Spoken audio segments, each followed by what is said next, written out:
နက်ခတ်တန်သူမင်္ဂလာသူကဘာတန်သူပုတ်တုတဲ့သူခနောသူမဟုတ်တော့စသူ့ထံမြမစာရီတွေ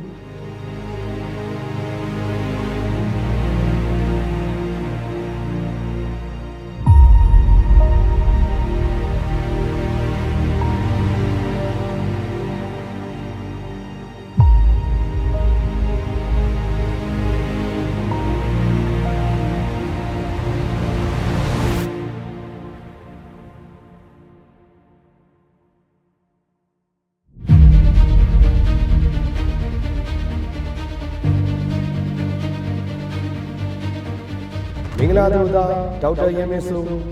မင်္ဂလာသူသမီးမတ်ချုသက်ဆန်ပါမင်းပြိသက်ဘုံလေအနက်ပွဲထုတ်ရန်ချိန်ကြီးတည့်မြတ်မြတ်ကိုမင်္ဂလာပုံတော်ကြီးပါလေ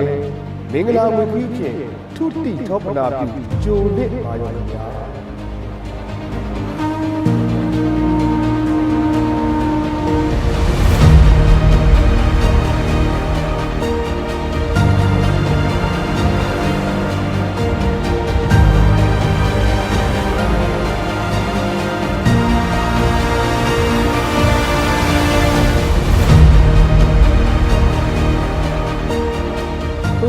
ပထနာ